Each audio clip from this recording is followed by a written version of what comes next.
il est rapporté dans les enseignements spirituels, les enseignements divins, que la grande épreuve de la fin de cette période de temps est de vivre la conscience de la présence de Dieu dans les limites, dans les empêchements, dans ce qui pourrait nous laisser entendre qu'il n'existe pas, qu'il n'existe plus, qu'il nous a abandonnés. Et paradoxalement,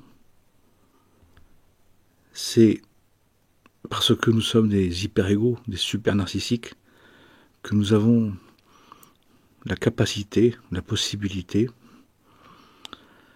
d'affirmer la présence du divin dans une vie qui n'apporte plus quelque chose, n'engendre plus vraiment quelque chose, est limitée, est quelconque, est banale, est empêchée, est réduite, est pauvre, est petite, est quelconque. C'est-à-dire d'être dans la capacité, dans la volonté, dans le désir, dans la décision, d'affirmer que même dans ces conditions de vie spartiates, réduites, décevantes, très limitées, très empêchantes, très quelconques, il y a la possibilité de vivre le divin pleinement, réellement. Ce qui fait que notre vie, d'un point de vue d'une réussite, n'est pas glorieuse. D'un point de vue d'un accomplissement, est très réduite et très banale.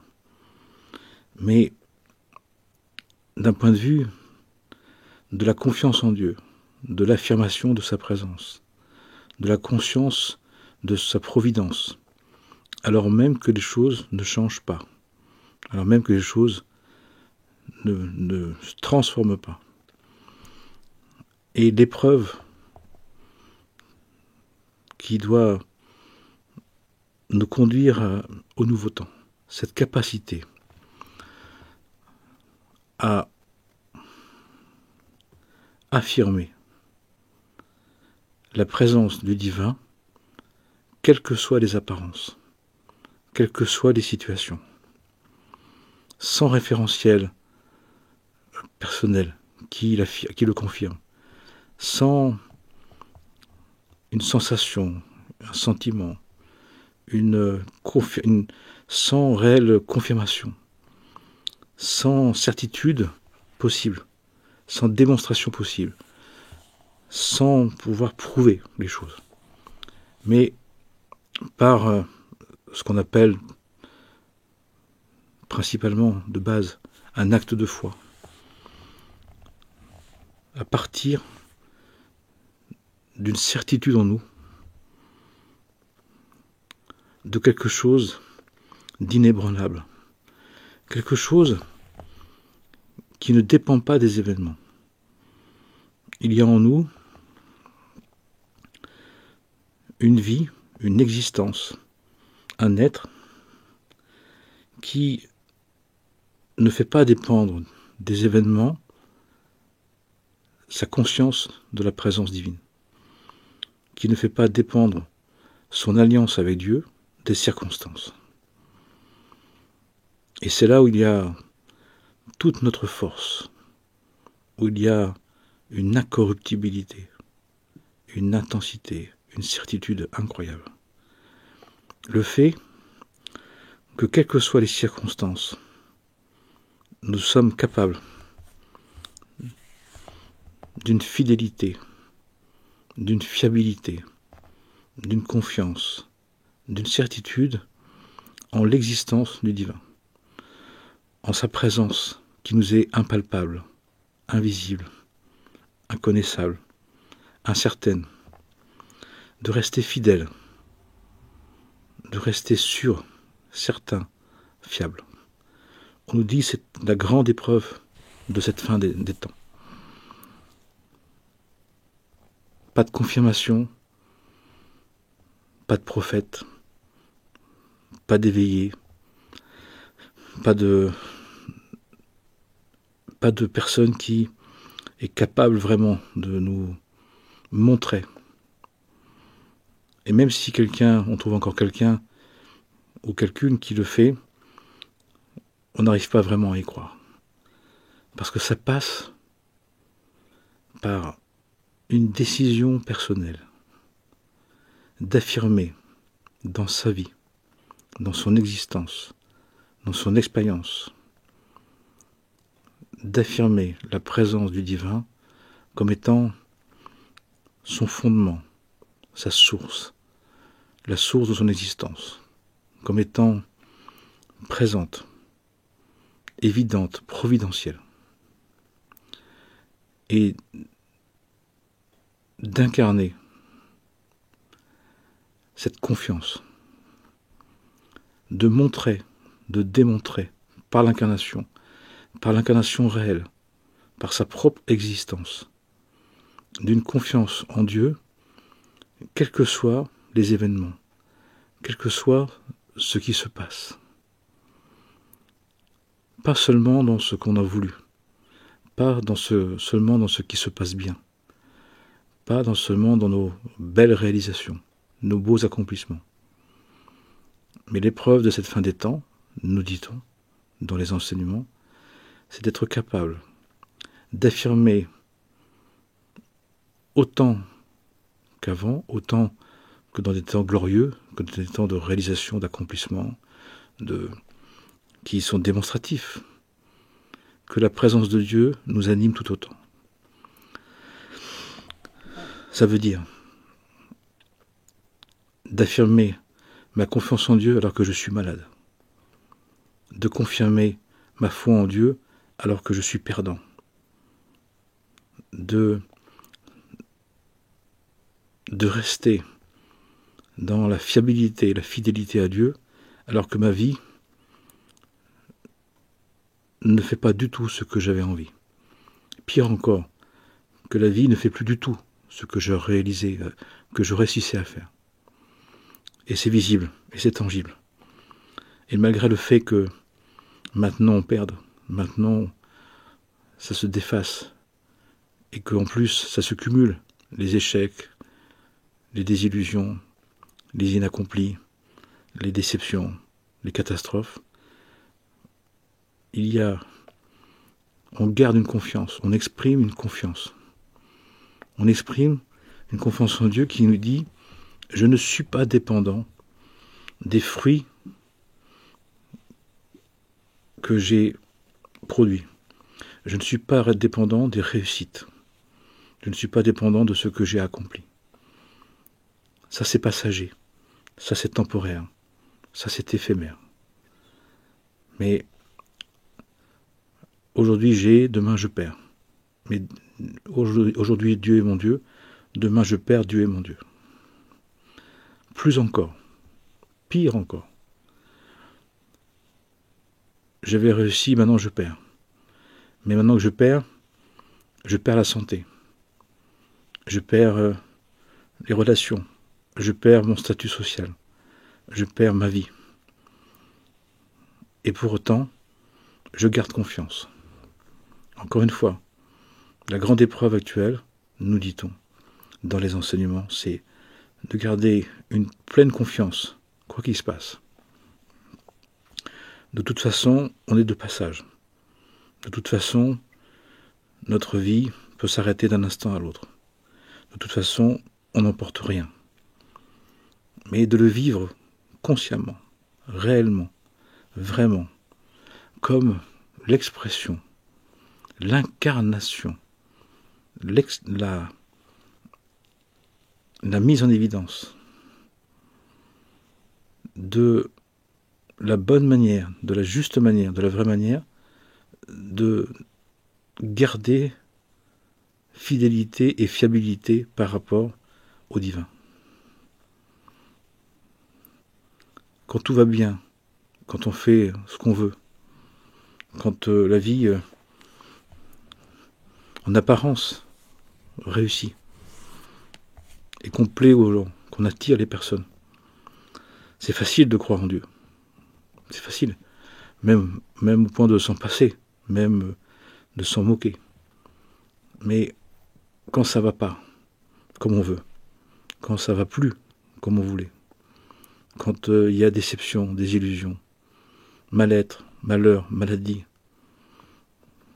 qui se multiplient, qui s'associent, qui se cumulent, de garder confiance, de rester en paix, d'exprimer de la joie, de ne pas désespérer, de prendre soin encore. C'est la grande épreuve. La notion de la fidélité et la notion de la fiabilité. Pour quelle raison tout ça? Tout simplement parce que à la fin, on revient au début. La conscience spirituelle, le temps spirituel, il est circulaire. Au début, il y avait une fidélité, une fiabilité, une certitude que l'on avait. Et puis, nous avons douté, nous avons transgressé, et nous avons manqué. Et donc à la fin, nous devons faire la preuve, nous vivons l'épreuve, justement, de notre rapport à la fidélité, à la fiabilité et à la certitude, tout simplement. Mais de manière réelle, de manière concrète, de manière journalière, de manière continuelle. Les personnes témoignent, ça ne cesse pas. Quand c'est dans un secteur de notre vie que ça s'arrête, ça commence dans un autre. Parfois, ça commence dans un secteur de notre vie, puis un autre, et un autre, ça se cumule, ça s'associe. Et là, il y a une perte, il y a du non-sens, il y a du paradoxe, il y a un sentiment d'échec, de culpabilité, de dévalorisation, de malchance, d'être vraiment le pire. C'est pas du tout le cas. C'est que notre âme divine, elle veut, pour se sanctifier, elle veut montrer qu'elle est capable, dans des conditions extrêmes, dans des conditions d'abattement, de dépossession, de manque, de peine, de rester fidèle, de rester vaillante, fiable, et de rester certaine que le divin s'occupe bien d'elle, que c'est juste et bon, qu'il n'y a pas d'erreur, qu'il n'y a pas une malédiction, mais qu'il y a la possibilité d'exprimer sa fidélité, d'exprimer sa confiance, d'exprimer sa vaillance, sa fiabilité. Et le seul moyen de le faire, vraiment, réellement, concrètement, c'est de le vivre. Et c'est pas simplement de le savoir, c'est pas simplement de l'envisager, c'est de le vivre concrètement, réellement, et en plus, dans une situation qui ne change pas, qui ne va pas changer, qui ne va plus changer, jusqu'à la fin de notre vie, qui va rester comme ça. Parce que parfois, même quand on accepte, on attend que ça s'arrête, on attend que ça se finisse, on attend que, au bout d'un moment, ça s'estompe. C'est pas forcément ce qui est dit, ce qui est annoncé. Nos âmes veulent faire la démonstration, avant ces tout nouveaux temps, de sa fidélité, de sa fiabilité et de sa certitude que Dieu est bon, que Dieu est juste et qu'il peut compter sur nous. C'est comme de répondre à la demande du divin de réaffirmer notre alliance, notre désir d'être son disciple et d'être son serviteur, mais de manière concrète. Et pour ça, eh bien, nous passons par une épreuve impérative, obligée, qui nous met au défi de vivre définitivement jusqu'à la fin de cette vie dans une situation de réduction, de diminution,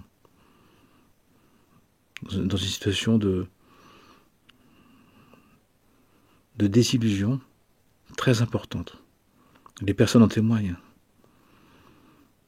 Les pertes qui se suivent, les déceptions qui se cumulent, les désillusions qui s'accumulent, qui se produisent, et qui ne cessent pas, et qui restent, et qui nous mettent à terre, qui nous mettent dans une condition, dans une situation de précarité, de nécessité, de grande limitation.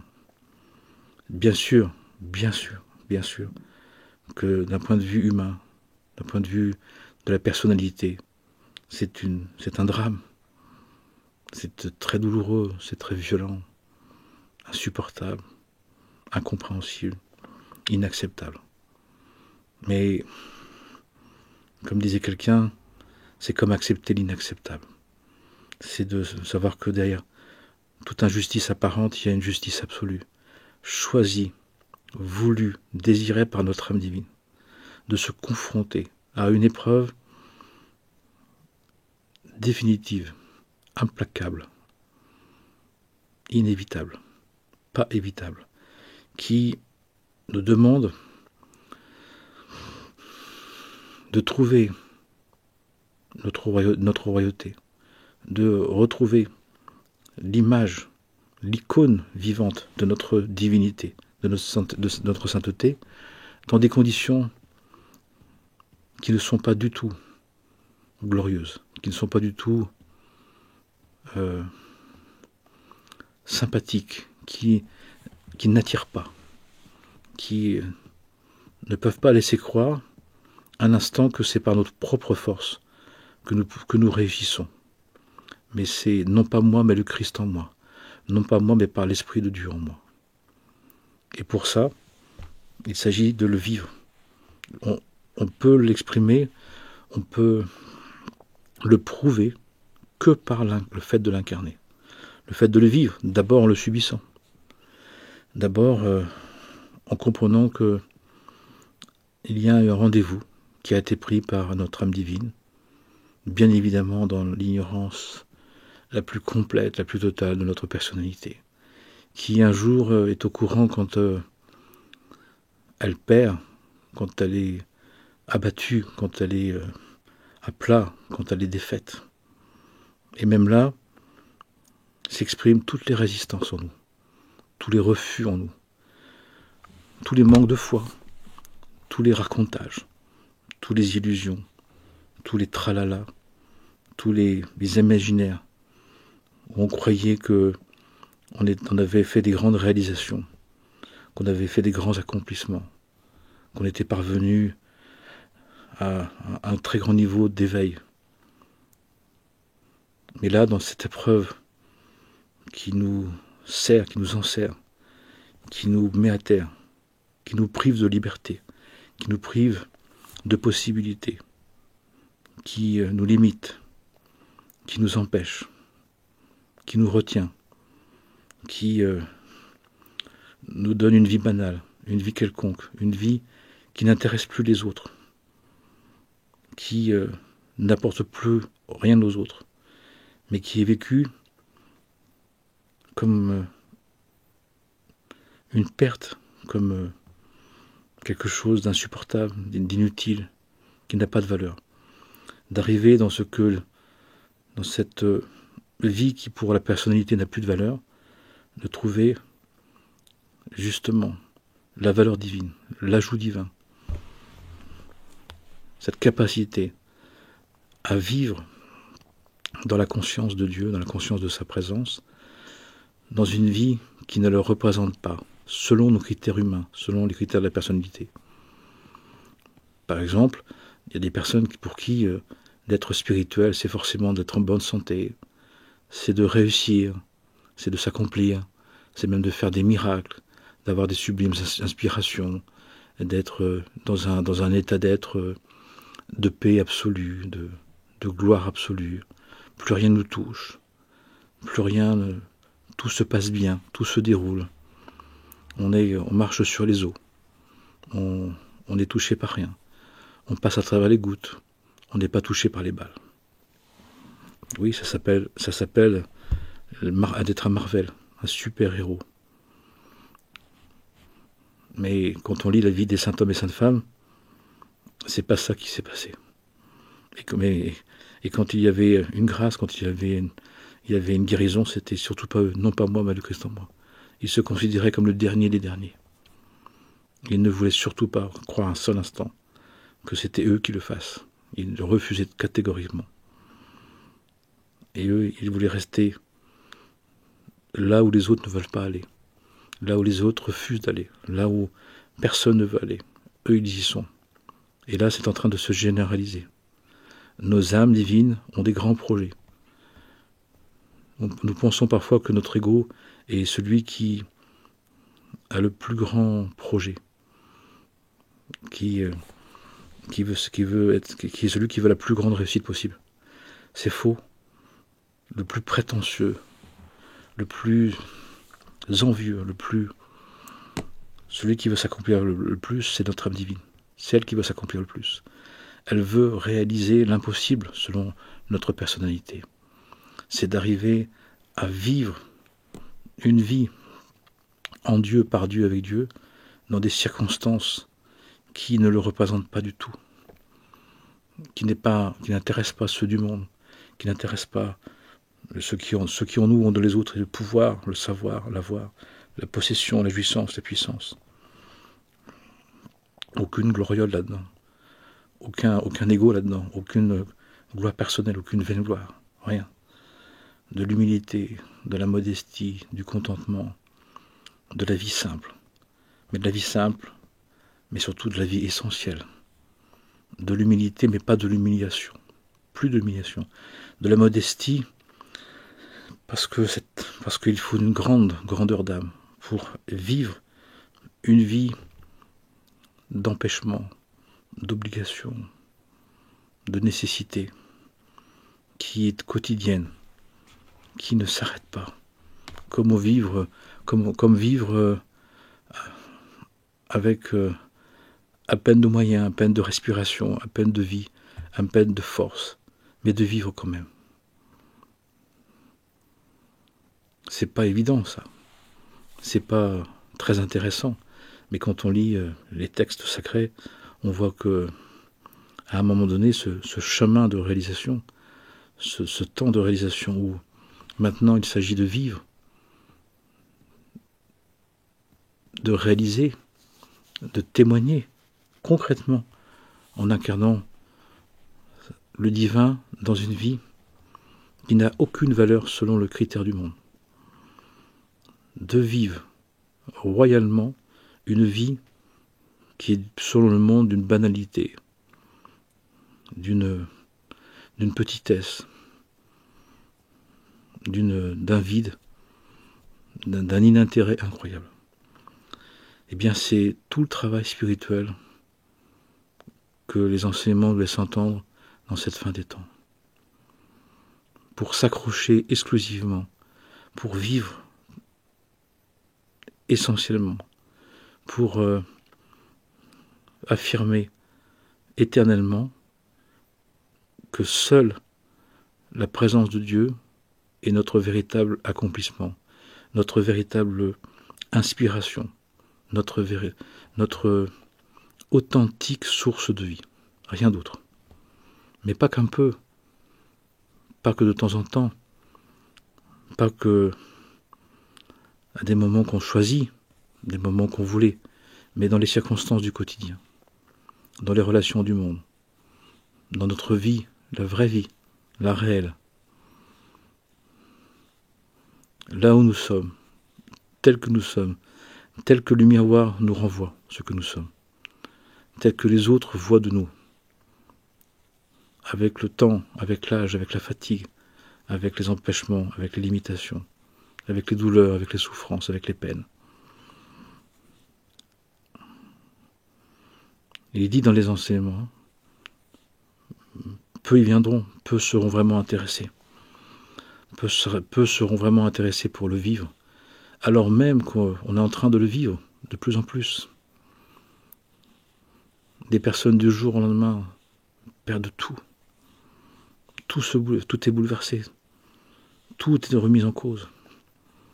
Que l'événement qu'ils ne voulaient surtout pas vivre, que la situation qu'ils ne voulaient surtout pas expérimenter et rencontrer, se passe. Et tout ce qui a été construit de main d'homme, sur du sable, sur du vent, vanité de vanité, s'écroule. S'écroule. C'est terrible. C'est hyper violent. C'est hyper frustrant. Mais c'est comme Dieu veut. Pourquoi? Parce que notre âme divine, qui a un projet, qui a son projet, et qui maintenant veut réaliser ce parcours spirituel, cette étape spirituelle. Sachant aussi une chose, encore une fois je le redis, ce n'est pas nos refus, ce n'est pas nos réticences, ce n'est pas notre volonté de revenir comme avant qui fera quoi que ce soit. Quand ça se met en place dans notre vie, et que ça doit se mettre en place impérativement et définitivement, on a fort intérêt à faire avec, de commencer à faire ce travail d'acceptation, de remerciement, de gratitude, d'apprentissage, de vivre maintenant, non plus à partir des forces d'ego, des forces du moi, mais à partir des forces divines, non plus à partir des puissances, autorités, domination, de l'ego, du moi animal, mais à partir des forces spirituelles et divines, du moi spirituel, qui lui veut vivre exclusivement de l'Esprit Saint, de l'Esprit de Dieu, de l'Esprit de vérité. La bonne nouvelle dans tout ça, dans ce tableau un peu particulier quand même, c'est que plus on décide volontairement de vivre maintenant selon et réellement selon des critères spirituels, il y a un soulagement, il y a une paix, il y a des facilités. Étonnamment, la vie se simplifie. La vie redevient de l'essentiel, de l'ordre de l'essentiel. Du pain, de l'eau et de la prière. Du pain, de l'eau et de la louange.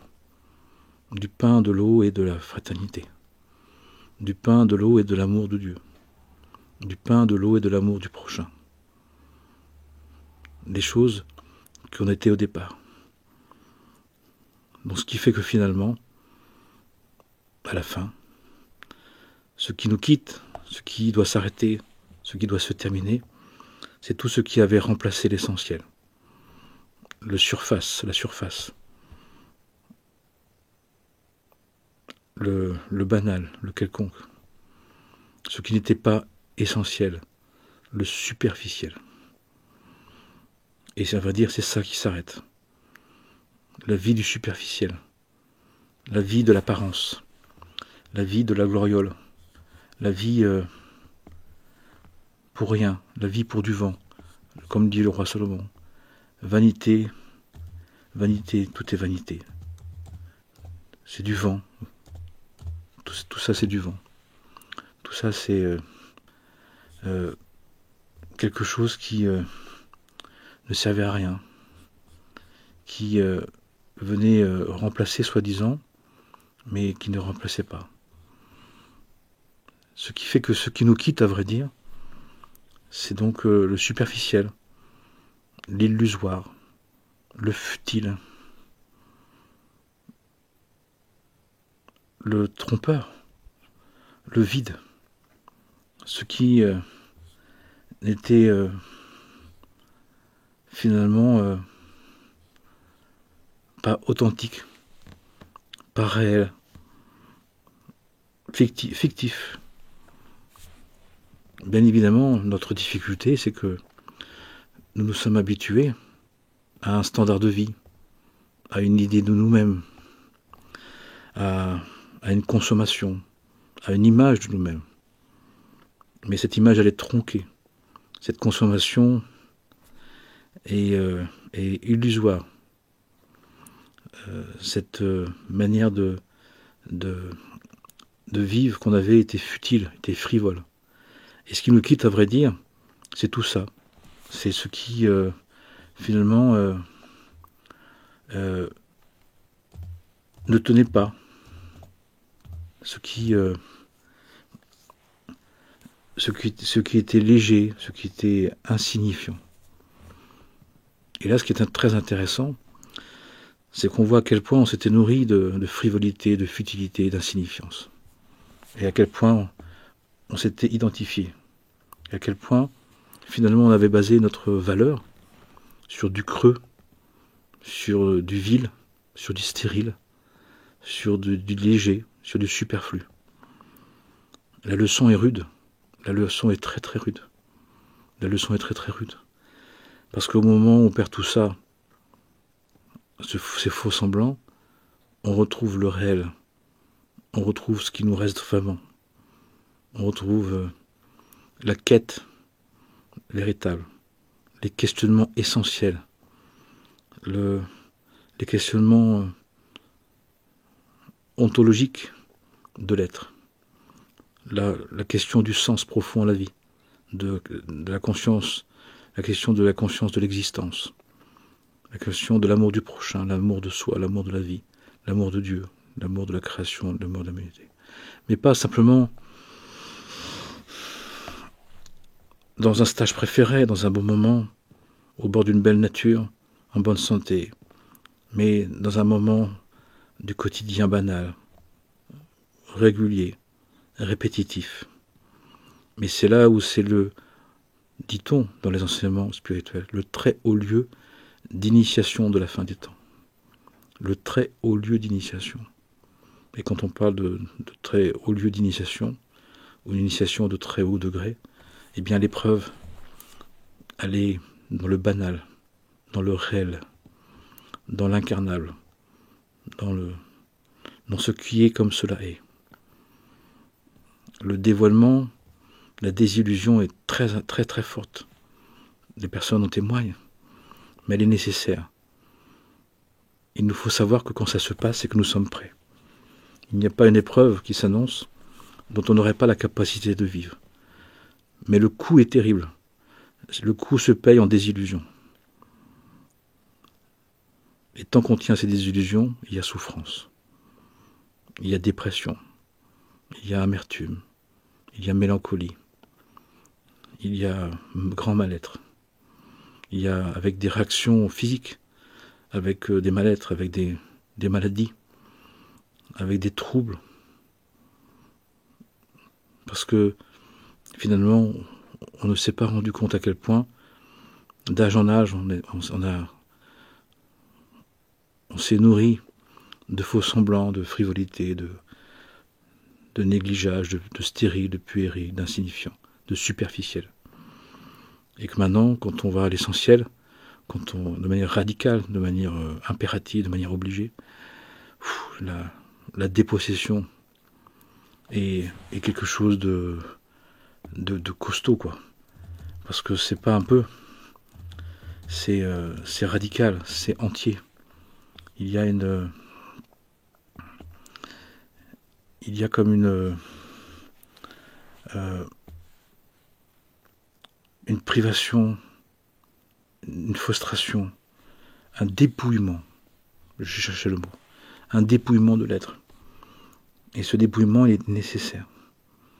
Il est vital. Il est obligatoire. Et on voit à quel point on était accroché. Soi-disant qu'on était détaché, mais qu'on était vraiment accroché. Soi-disant qu'on était contenté.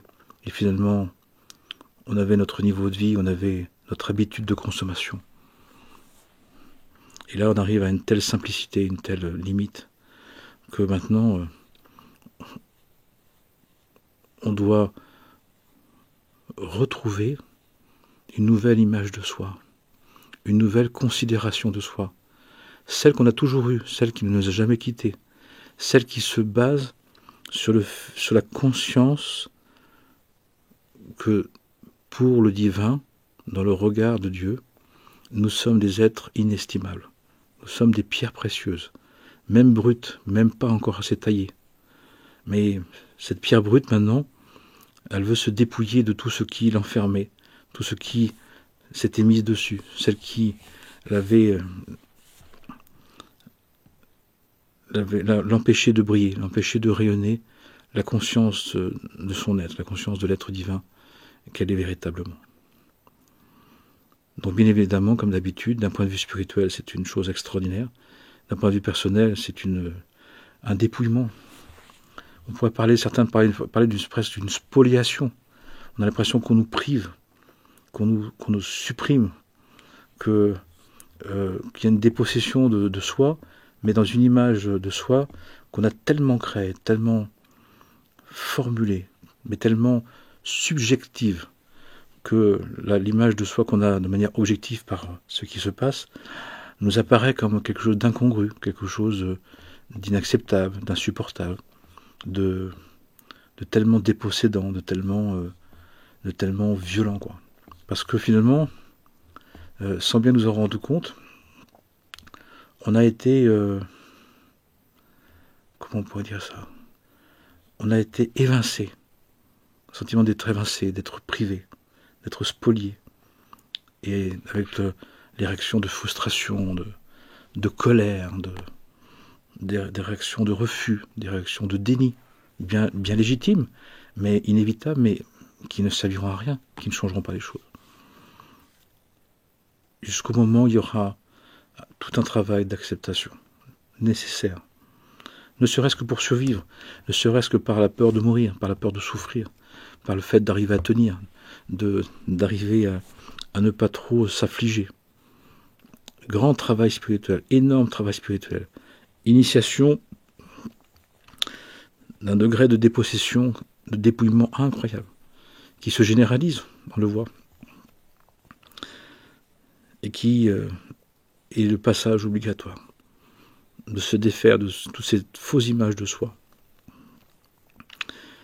Puissions-nous envisager ce que je dis, puissions-nous accompagner ce mouvement de résurrection, de ressuscitation à la véritable image de soi, l'image de Dieu qui est en nous, et d'accepter de vivre, de passer de cette image à la ressemblance, de la désirer, et d'accepter de payer le prix du dépouillement, le prix de la privation, le prix de l'évincement que cela produit inévitablement. Par le Saint-Nom divin, puissions-nous affirmer et réaffirmer, mais de manière folle, de manière même désespérée, de manière absolue, surtout s'il ne se passe rien, surtout s'il ne change rien. Ne nous priverons pas, surtout si la vie nous a tout enlevé, surtout s'il ne se passe rien, et qu'on n'a aucun espoir que ça s'améliore. Nous avons encore la liberté, la folle liberté, l'incroyable liberté, d'affirmer que c'est en Dieu, pour Dieu, par Dieu et avec Dieu. C'est la seule sortie, c'est la seule authentique sortie pour notre âme divine. Puissions-nous l'envisager, puissions-nous l'accomplir. Bien évidemment, encore une fois, prenez bien ce que vous souhaitez, faites bien ce que vous souhaitez. Chacun reste libre, chacun est responsable de sa propre vie, chacun est une âme divine qui a décidé de venir pour s'accomplir selon les lois divines, dans la création divine, pour réaliser le projet divin qui est notre véritable et authentique projet. Je souhaite à chacun et à chacune d'oser se laisser déposséder, évincer, dépouiller dans une joie, dans une gratitude, dans un remerciement, comme on dit, folle en Christ, folle en Dieu. Parce que ce qu'on perdra, c'est tout ce qui n'est plus utile. tout ce qui n'est plus souhaitable, tout ce qui ne sert plus à rien, tout ce qui finalement nous empêchait de retrouver la véritable conscience de la source divine qui nous anime, celle qui nous a créés, celle qui nous anime, et celle qui va nous permettre de nous réaliser, de nous accomplir, de nous sanctifier, de nous rubifier, de nous déifier, selon la très sainte volonté de Dieu, la paix sur lui, béni soit-il. Amen et Amen.